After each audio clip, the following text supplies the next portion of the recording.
তা আপনি আমাকে কিছু একটা সারপ্রাইজ দেবেন বললেন, কি সেটা? ও হ্যাঁ,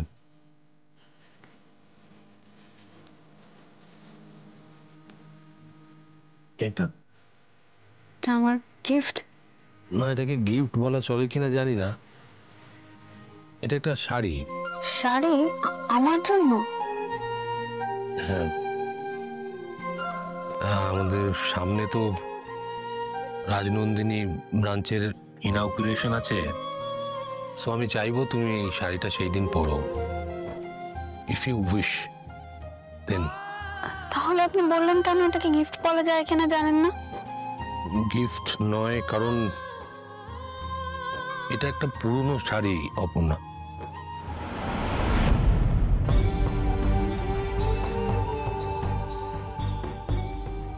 অনেক পুরনো, কিন্তু আমার কাছে খুব স্পেশাল।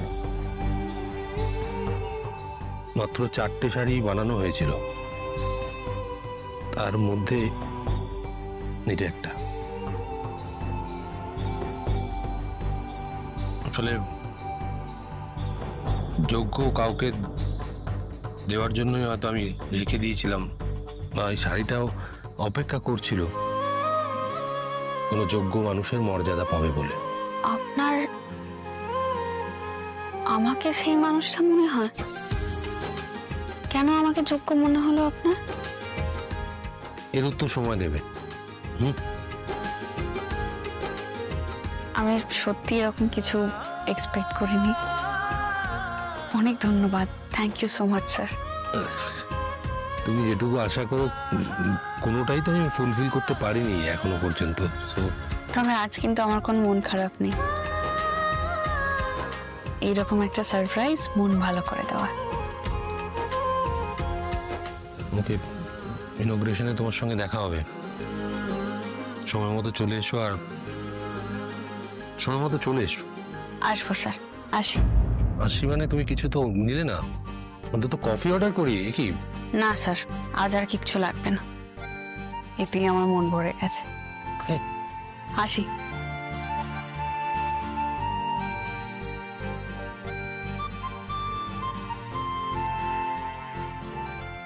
যতবার কিছু আমাকে উপহার দিতে চেয়েছেন আমি ফিরিয়ে দিয়েছি, কিন্তু আজ তো আর পারলাম না। এটা যেন আমারই প্রাপ্য ভেবে আমি নিয়ে চলে এলাম। কেন?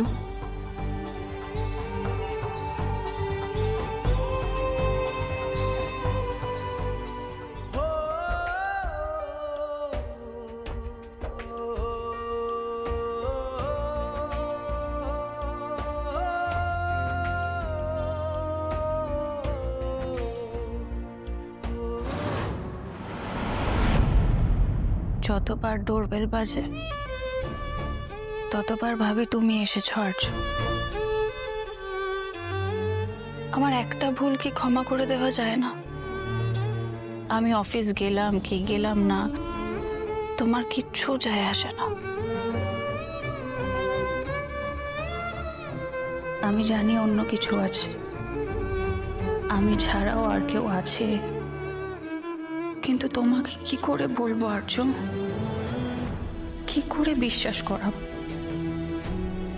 নিজের ভুলে আমি তোমার থেকে I am sorry Arya, I am sorry.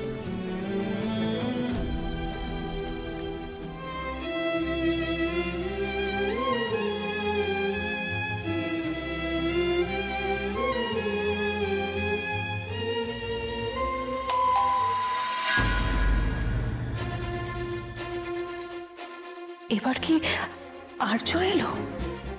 মন থেকে চাইলে তো শুনেছি অনেক কিছু সত্যি হয়।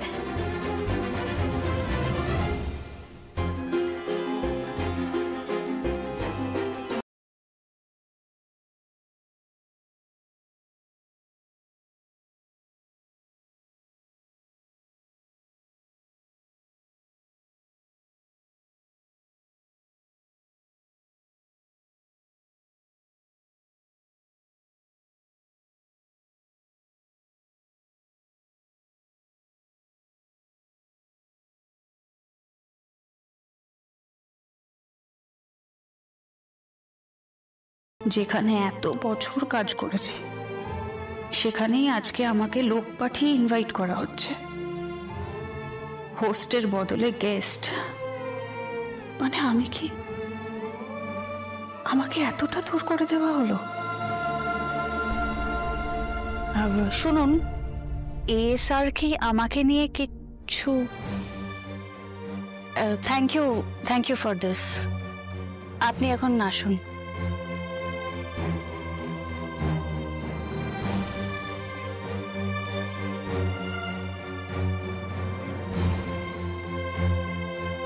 তুমি এলে না আর্য, অবশ্য কেনই বা আসবে? এত কিছুর পর এটা এক্সপেক্ট করাই ভুল আমার। আর তুমি তো আমাকে ভালোবাসোনি কখনো, ভালোবেসেছ অপর্ণাকে, কিন্তু ওর কি আছে যেটা আমার নেই? যাব না, আমি কিছুতেই যাব না ওখানে। বাবা, হ্যাঁ এসো তো এদিকে। কি হয়েছে? আস্তে করে বসো। ঠিক আছে কি হয়েছে? বসো বসো বসো বসো। আরে বসছি বাবা, কি হয়েছে এখনো বল। কিচ্ছু হয়নি, এরপর হবে। তোমার একটা পরীক্ষা নেওয়া হবে। হ্যাঁ, পরীক্ষা? তুই আর পরীক্ষা লোক পেলি না? তুমি যাতে এক্সপার্ট সেই রকমই একটা পরীক্ষা নেব। তোমার পরীক্ষা। এবার বলো তো, শাড়িটা কেমন? কি শাড়ি এটা? সুন্দর দেখতে রে।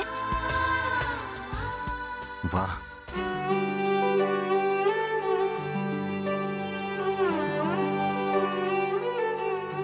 বুঝতে পারছো? কি দারুণ, কি অসাধারণ কাজ, অপূর্ব।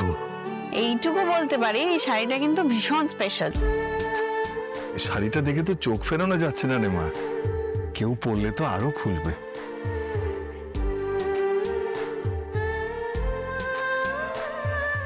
এবার বলো তো কি শাড়ি? রাজনন্দিনী শাড়ি কি? আরে দারুণ দারুণ, তুমি তো এক চান্সে পাস করে গেছো বাবা। তবে এই শাড়িটা না একেবারে সেরার সেরা। আমি না এরকম রাজনন্দিনী শাড়ি কিন্তু আগে কখনো দেখিনি রে। দেখবে কি করে, মার্কেটে তো এই শাড়ি এখনো আসেইনি। এই রকম শাড়ি শুধু 4টেই তৈরি করা হয়েছিল, তাও বহু বছর আগে, বুঝলে? হ্যাঁ সত্যি, শাড়িটা একেবারে অন্যরকম। এই অপু, বলো। তুই এই শাড়ি কোথায় পেলি? মানে কে তোকে? আমার মনে হয় কোম্পানি থেকে ওকে দিয়েছে গো, খুশি হয়ে। ও রাজনন্দিনী শাড়ির ব্যবসা বাড়িয়ে দিয়েছে না, তাই নাকি রে অপু? রাজনন্দিনী শাড়ির একটা নতুন উইং উদ্বোধন করা হবে, ওই দিন এই শাড়িটা আমি ওখানে পরে যাব।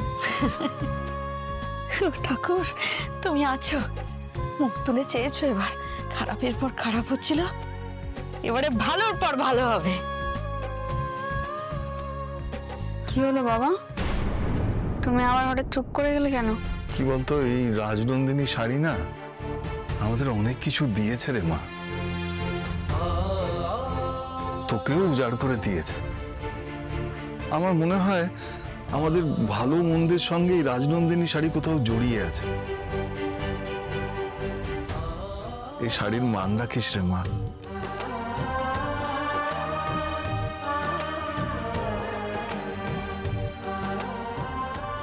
রাখবো বাবা।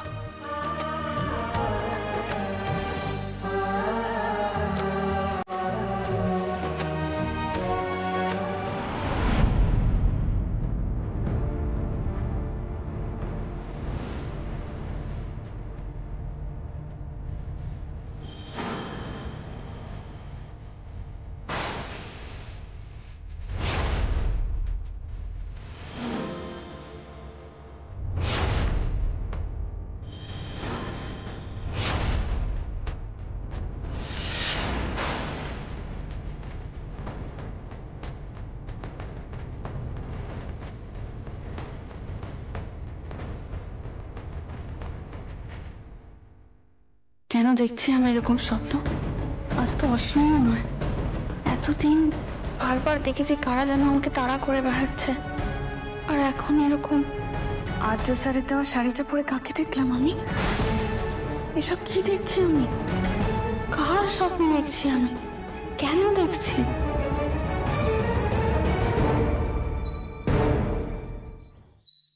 দাদা, কেমন লাগছে আমাকে? পারফেক্ট। চলো এসো, চলো। মা, আমি কিন্তু রেডি, চলো বেরোনো যাক। চলো বেরো। দাঁড়ান দাঁড়ান, আমিও যাবো আপনাদের সাথে।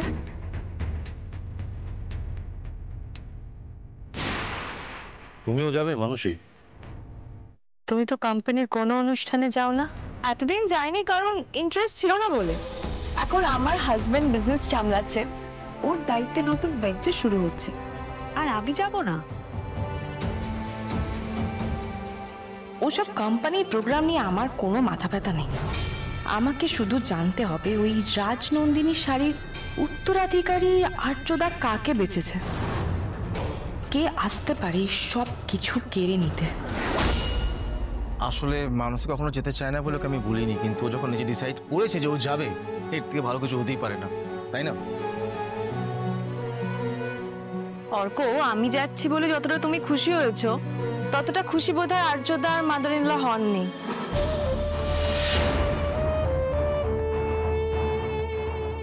তেমনটা নয় কিন্তু মানুষী, তুমি যাবে বলে যতটা খুশি হয়েছি তার থেকেও আমি বেশি অবাক হয়েছি। অবাক তো আমি হয়ে যাচ্ছি। মাদার ইন ল তো কোম্পানির কোনো প্রোগ্রামে থাকেনি না, কিন্তু উনি আজকে। আর এত অবাক হওয়ার কি আছে আর্যদা? আপনার যদি স্ত্রী থাকতো তাহলে তো কোম্পানির এরকম প্রোগ্রামে সেও যেত, তাই না?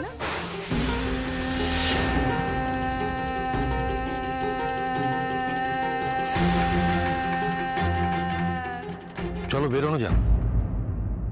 চলো মা, এসো।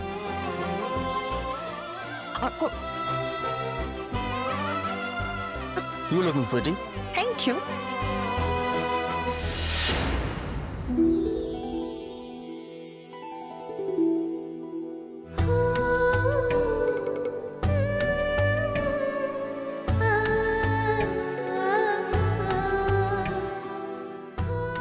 এটা আমি, এই শাড়িটা পরে কেমন যেন অন্যরকম লাগছে আমার। এই আমি যেন আমারই অচেনা।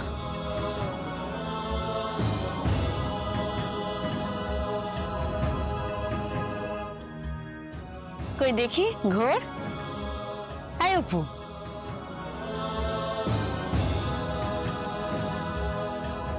ও মা, কি সুন্দর লাগছে রে তোকে। তুই না ঠিকই বলেছিলে গো সতু, রাজনন্দিনী শাড়ি এমনিতে ভালো, কিন্তু গায়ে পড়লে আরো খোলে। হ্যাঁ, কি সুন্দর মানিয়েছে রে তোকে মা। মানিয়েছে মানে দারুণ মানিয়েছে, দেখে মনে হচ্ছে এই রাজনন্দিনী শাড়িটা ওর জন্যই বানানো।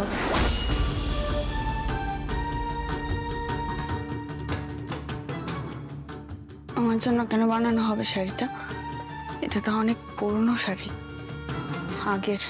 সে তো জানি, কিন্তু তোকে কেমন নতুন লাগছে, তাই না সতু? হ্যাঁ, ওই বলে না পুরনো চাল ভাতে বাড়ে, তেমনি এই সমস্ত শাড়ি যত পুরনো হবে না তার মর্যাদা তত বাড়বে। এইরকম একটা শাড়ি আমার মেয়ের গায়ে উঠেছে, এটা তো আমি স্বপ্নেও ভাবিনি গো সুমি।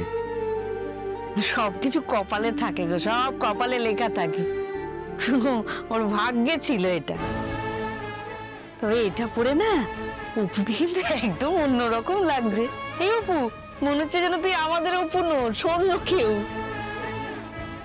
আমারও তো নিজেকে কেমন অন্যরকম লাগলো।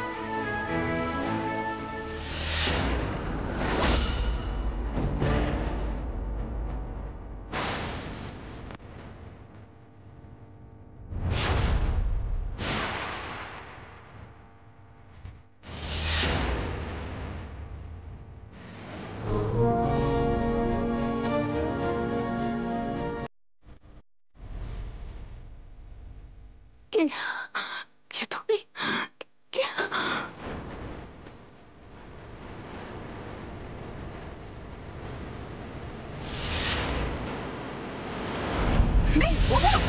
কি হলো? দাঁড়ান, জল নিয়ে আসো, জল নিয়ে আসো। কথা বলছিলিস, কি হলো? জল খা, জল খা। জলটা খাও, জলটা খাও। কি হয়েছে? দিব্যি কথা বলছিলিস, মাথা ঘুরে গেল? হবে না, দিন রাত কাজ কাজ করে তো নাওয়া খাওয়া সব ভুলে গেছে, তো শরীরে কোনো জুতই নেই ওর। সুমি, ওকে বকাবকি না করে তো নুন চিনির জল খাওয়াও না। নুন চিনির জল কি খাবে গো? মিষ্টি মুখ করাতে এলাম তো, মিষ্টি খাওয়াও। নে মিষ্টি খা। আর ছা, আমার সব ছবিগুলো এসেছে না, সবাই তো ধন্যি ধন্যি করছে রে। হ্যাঁ ভালো হয়েছে, কিন্তু শেফালি দাঁড়াও, এখন অপুর শরীরটা ঠিক জুট নেই। ও বড় বড় কাজ করতে গেলে এরকম ছোটখাটো জিনিস একটু হয়। এই কদিনে দেখলাম তো ওর অফিসের লোকেরা ওকে কত মান্যগণ্য করছে। তবে এইসব হয়েছে কিন্তু ওই আর্য স্যার ওর মাথার উপর ছিলেন বলেই। আর আমি তোর সাথে কত কি করেছি রে, তবু তুই আমাকে ডেকে ছবি তোলালি। তোর ভালো হবে রে অপু, তোর ভালো হবে। নে মিষ্টি খা। শেফালি, মিষ্টি পরে খাবে। হ্যাঁ, ও মাথা ঘুরে একটু আগে পড়ে যাচ্ছিল। হ্যাঁ, মাথা ঘুরিয়ে পড়ছিল কেন?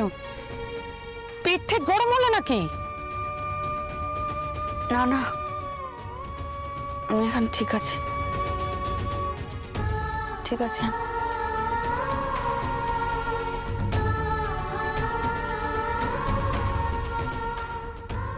রাতে ওরকম স্বপ্ন, এখন জেগে জেগেও ওই একই জিনিস।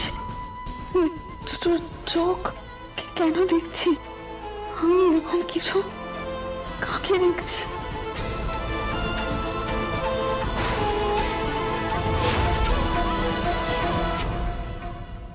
এসো মা, এসো। ওয়েলকাম ম্যাডাম, আপনি এসেছেন, এটা আমাদের কাছে একটা বিরাট বড় সারপ্রাইজ। প্লিজ আসুন। আমরা খুব খুশি হয়েছি আজ আপনারা এখানে এসেছেন। হ্যাঁ, নতুন কিছু সাক্ষী হতে তো ভালোই লাগে। এসো এসো, নমস্কার। এসো মা, বসুন, আপনারা বসুন। মা বসো, বসুন।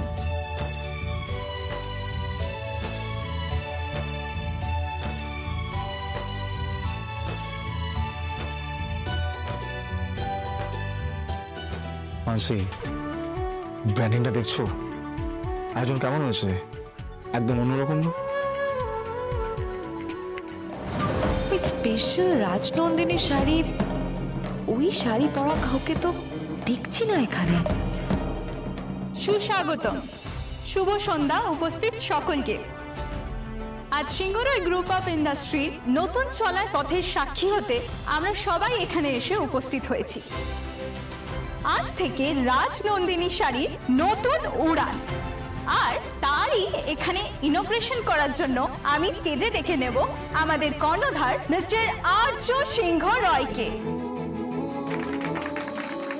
প্লিজ স্যার, স্টেজে আসুন। আমাদের সৌভাগ্য যে আজকে আমরা ওনাকে এখানে পেয়েছি। উনি হচ্ছে সবার থেকে ওপরে মিসেস রাজলক্ষ্মী সিংহ রয়। ম্যাম, আপনিও স্যারের সাথে প্লিজ স্টেজে আসুন, আর আপনার আশীর্বাদ নিয়ে আজকের এই নতুন পথ চলা আমরা শুরু করব।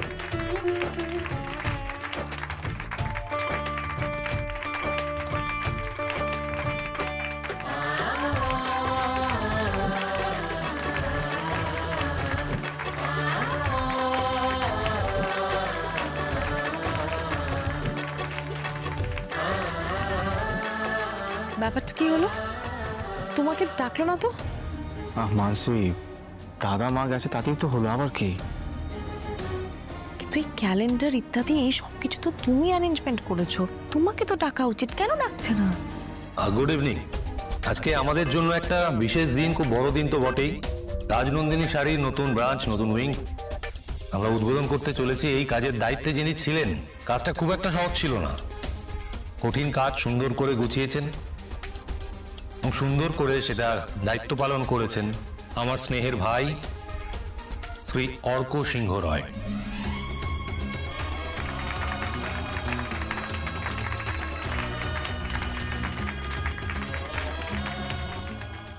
এই রাজনন্দিনী শাড়ির এই উইংয়ের, এই ব্রাঞ্চের সমস্ত দায়িত্ব ওর উপর ছিল। খুব সহজ ছিল না এত শর্ট টাইমে এত কিছু করার। ও সব দায়িত্বটাকে সুষ্ঠুভাবে, সুন্দরভাবে পরিচালনা করেছে।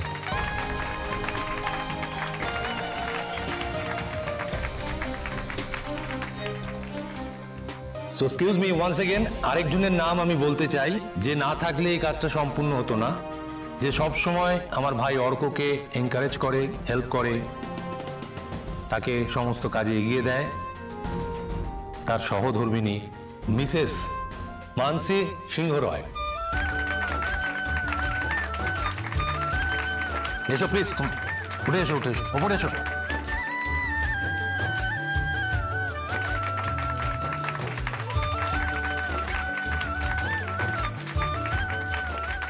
এবার আরেকজনের নাম আমি বলতে চাই, যার নাম না বললেই নয়, যার জন্য রাজনন্দিনী শাড়ি আবার এক নতুন উচ্চতায় এসে পৌঁছেছে এবং এই সমস্তটা তার পরিকল্পনা।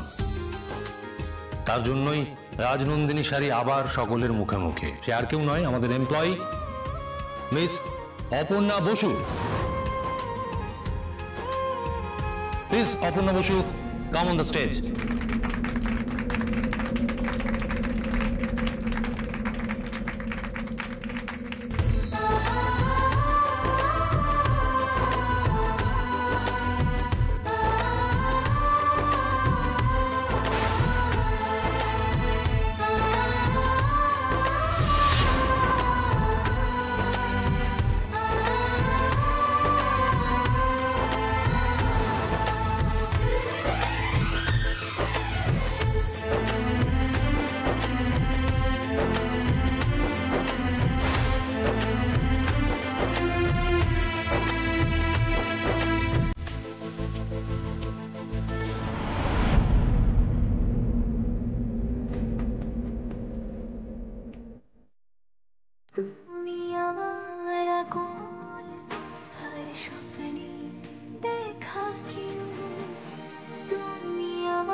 আশা করছি আপনার দেওয়া শাড়ির মান আমি রাখতে পেরেছি।